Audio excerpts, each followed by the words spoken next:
Hi, I'm Chris Bishop, the founding editor of Forbes Africa, and welcome to this CNBC Africa special. We're going to take you to Entebbe on the banks of Lake Victoria in Uganda to State House for an interview with President Yoweri Museveni. We talked about a number of things: investment, the interest rates, the shilling, and the economic prospects for the country. But first of all, we spoke about the prospects for the East Africa community. As you know, I keep telling people that there are two key players. Player number one is the producer of wealth, a good or a service, and key player number two is the consumer, the one who buys. Because if I produce and nobody buys, or few people buy, then my business goes bankrupt, or it doesn't thrive well enough for me to expand.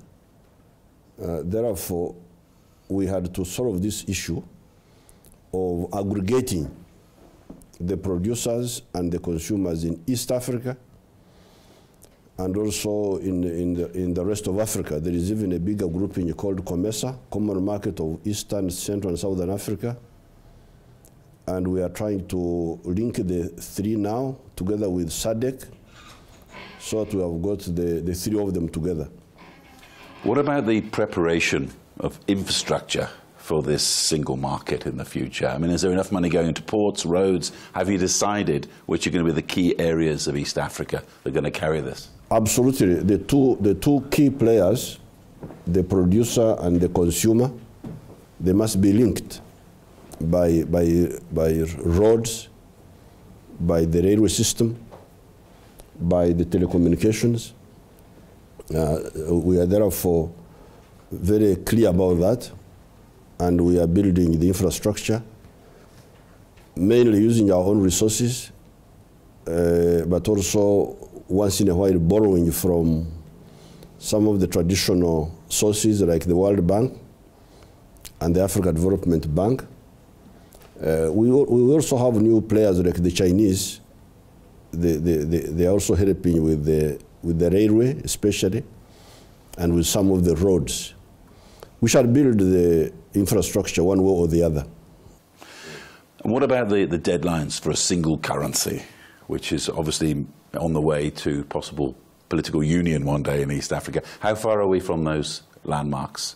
Oh, I haven't checked the latest, but we have moved well. There are no obstacles that I am aware of.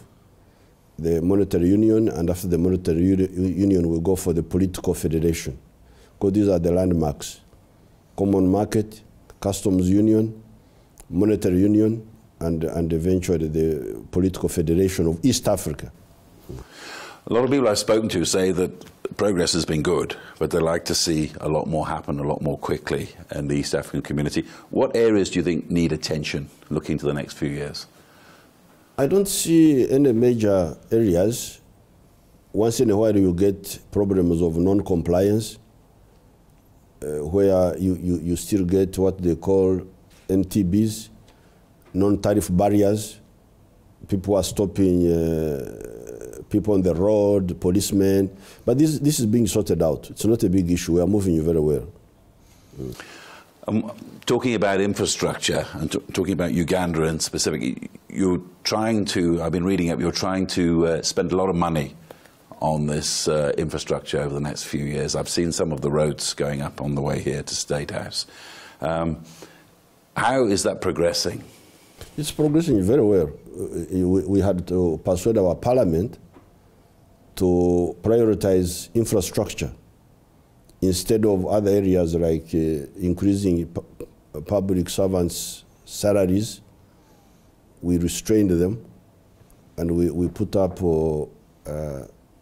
money for the roads, for the electricity, for the schools, social infrastructure, for the hospitals, the health system.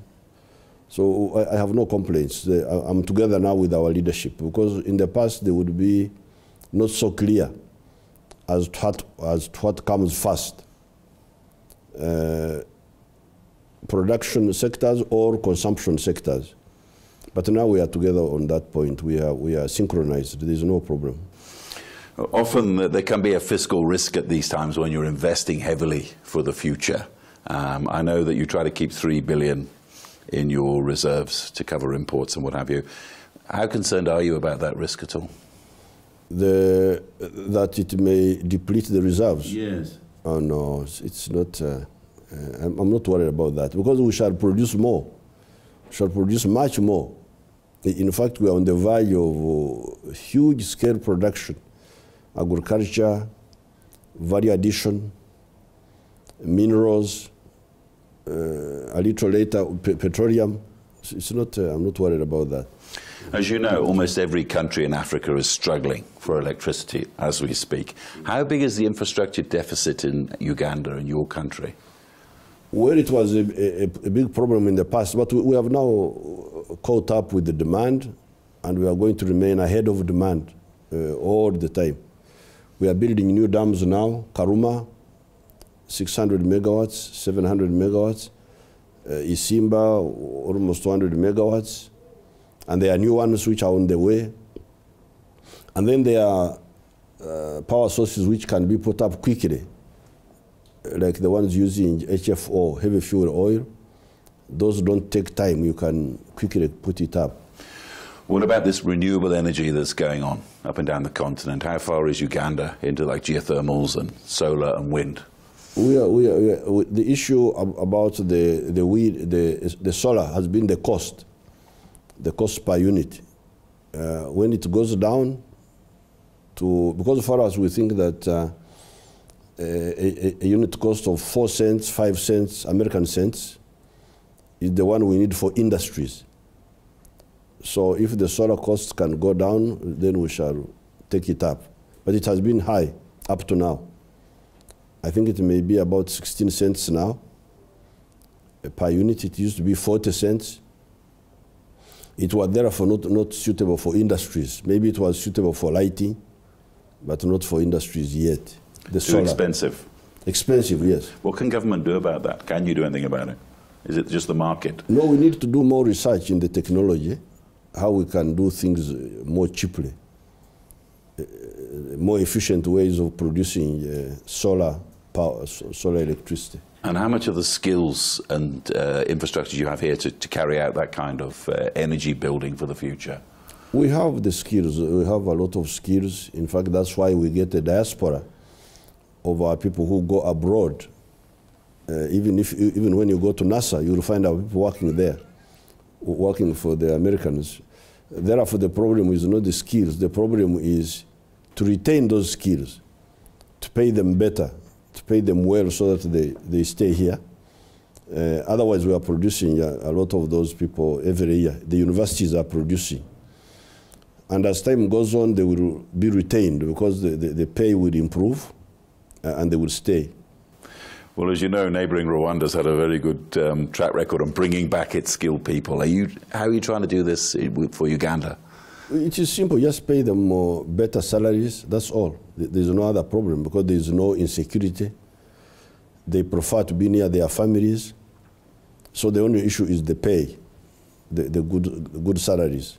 Salaries comparable to what they would get if they were working abroad. And while we're still on the subject of energy, there's been much talk about an oil industry, burgeoning oil industry here in Uganda. How is that progressing? The petroleum industry, we shall produce around 2018. That's when the first oil will come out of the ground. So there's no problem. The oil price has gone down globally. However, still we shall make money out of the petroleum. It is additional income. We're already getting money from other sectors. This will just be additional, and it will be useful for infrastructure building. We will not have to borrow anymore. We shall just use that oil money to build the power dams, to build some of the roads, to pay the debt of the Chinese on the railway. That's what we shall use that oil money for.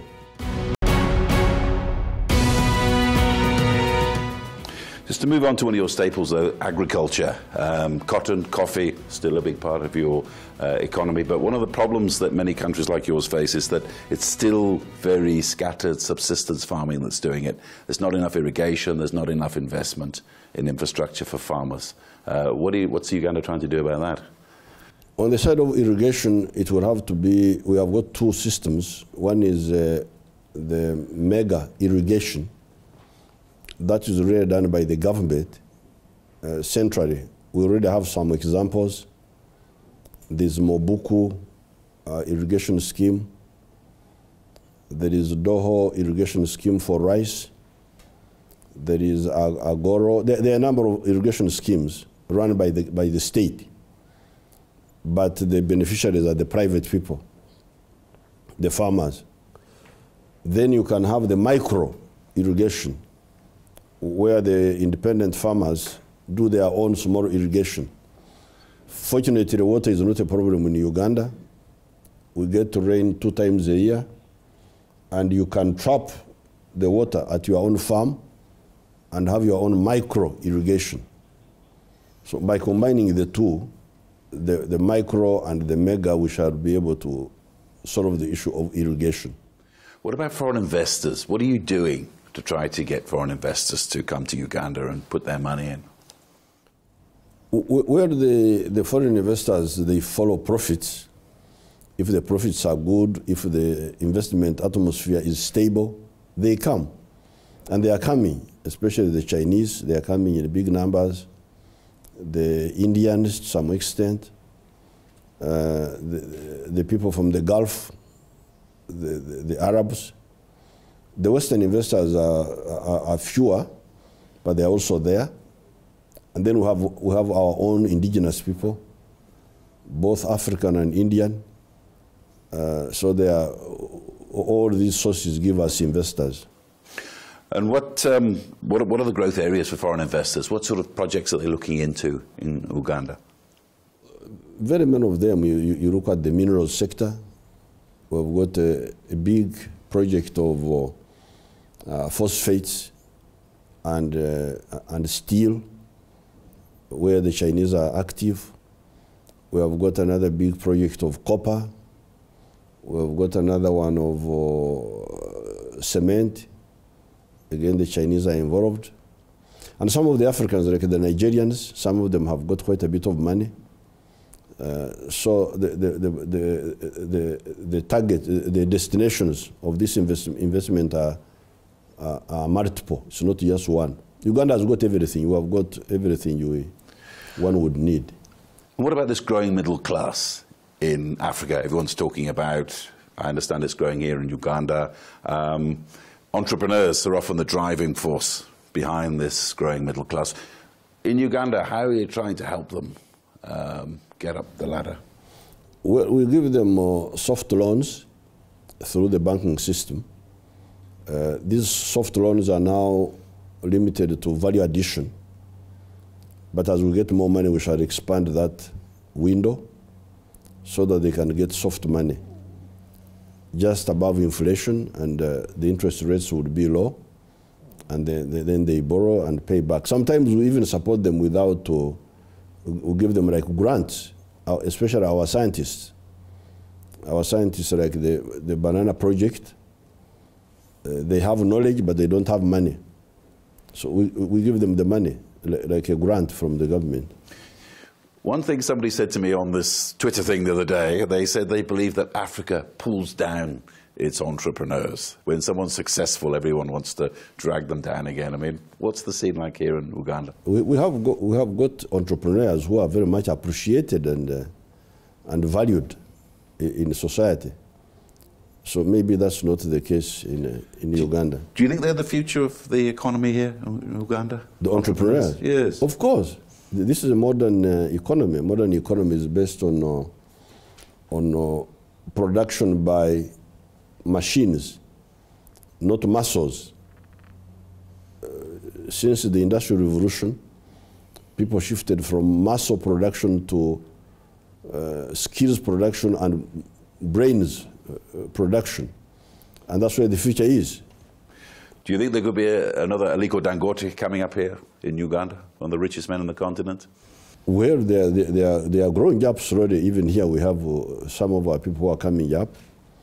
Some are Ugandan Indians, some are Africans. They are there, they are growing slowly. Since our time, we have people who are whom you would call millionaires now. They are not yet billionaires in dollar terms, but they are millionaires in dollar terms. We have them here now. Mm. And in the future, what are you going to do to help them and the investment sometimes that helps drive these entrepreneurs? Well, apart from by dealing with infrastructure, we are helping them. Because when you deal with infrastructure, you lower the costs of doing business, the cost of electricity, the cost of transport. And if they have got low costs of production, then it is easier for them to make profit. And once they make profits, then they expand. By investing in infrastructure, we are helping those investors.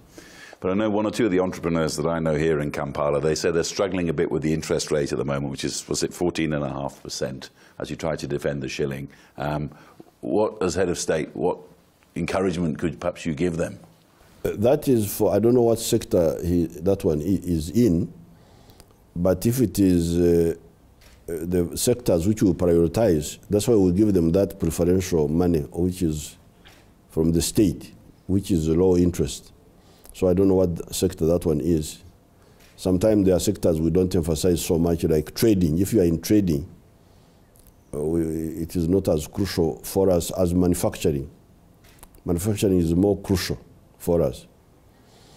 But the issue of interest rate will be solved because ultimately, interest rates are anchored on inflation rate. If the inflation rate is low, as it is in Uganda, there is no good reason why the interest rate should be so high. Ultimately, it will come down. I think some people are speculating. Some people are just making quick kills by putting the interest rate too high. Sometimes it is due to poor loan portfolios where you give loans to people who don't pay back, and the few who pay back pay for the ones who don't pay. But otherwise, by controlling inflation, you have already laid the basis for the interest rates to come down. And the inflation rate in Uganda has always been around 5% or less. So there's no good reason why the interest rate should be 14%, 15%. That means there is something wrong other than inflation. There's some other weaknesses. What do you think they could be? Having more banks, having more competition.